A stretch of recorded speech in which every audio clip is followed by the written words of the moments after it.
Welcome back. Now back to one of our top stories where the Eastern Cape Health Department says it will investigate the circumstances around a 12-year-old in the province who fell pregnant and gave birth today. This comes days after a similar incident in Limpopo where the department ensured the prosecution of a 28-year-old for statutory rape.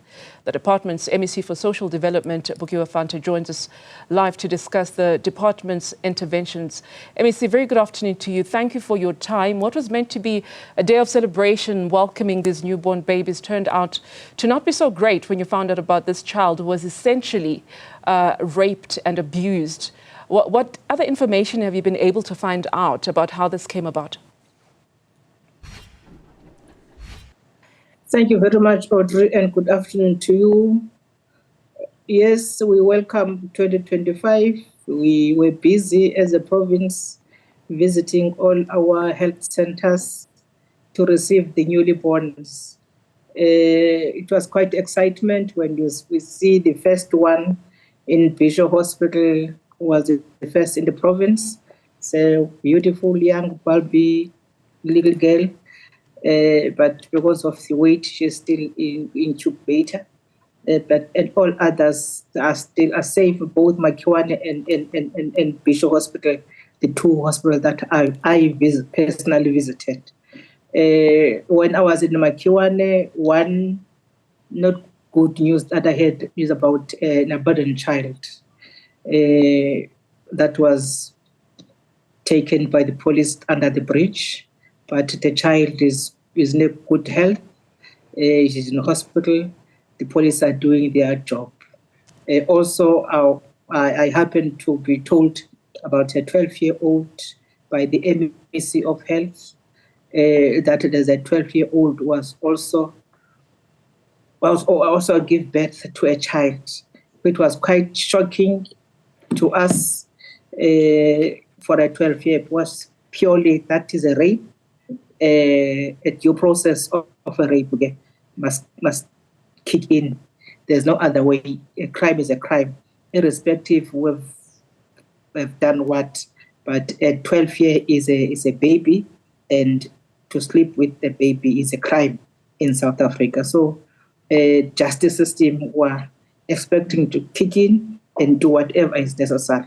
For us, as Department of Social Development, we want to see, even if it's a 17-year or 16-year who impregnated that girl, law must take its course, so that when come 18 years, he must be having a criminal record.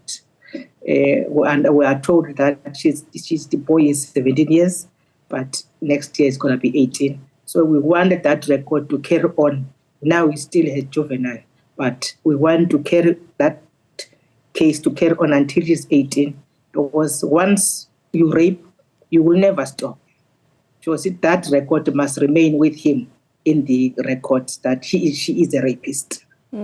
I see you've confirmed to us, MEC, that the father of the child is a 17-year-old. Can you tell us about the state of this 12-year-old mother?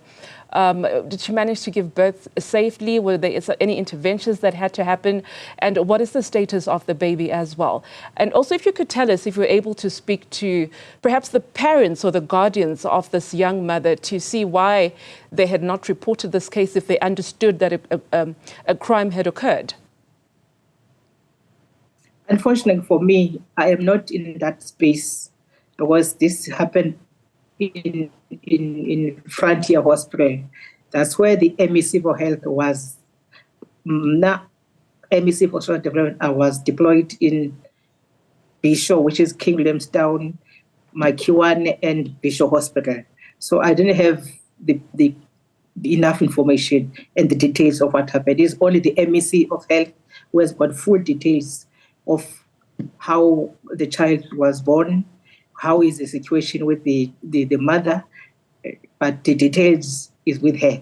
With me, right. It's not with me. Okay. But she reported to me that there's this tragedy of a 12-year-old impregnated by a 17-year-old.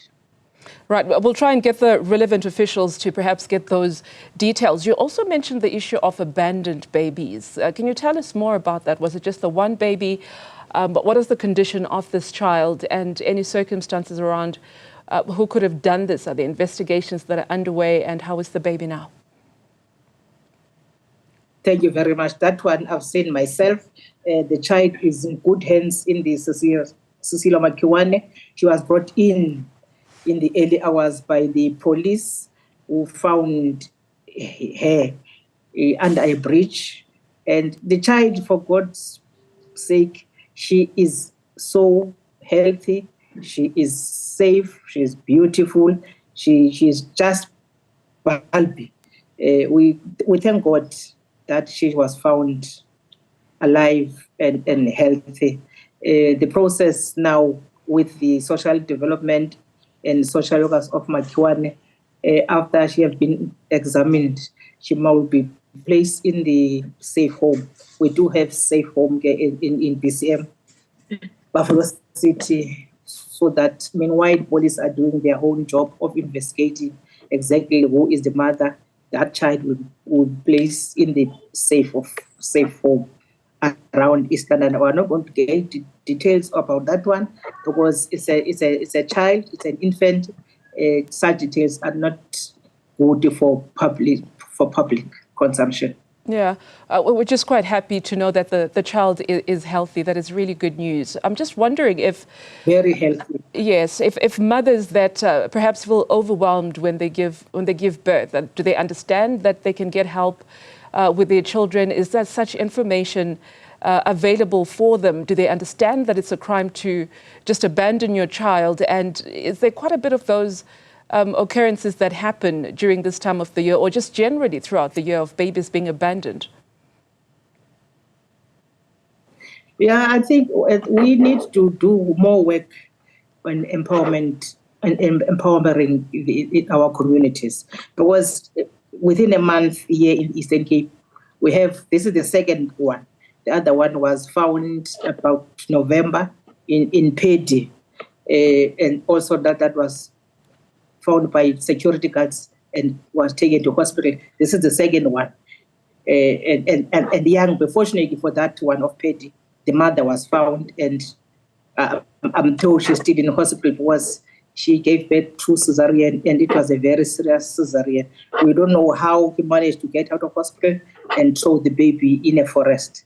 But what is important is us as government, NGOs, society at large, to strengthen the empowerment programs. It cannot be done only by government, but communities, churches, where people are to educate our young people, because our government has got facilities. We've got the contraceptives.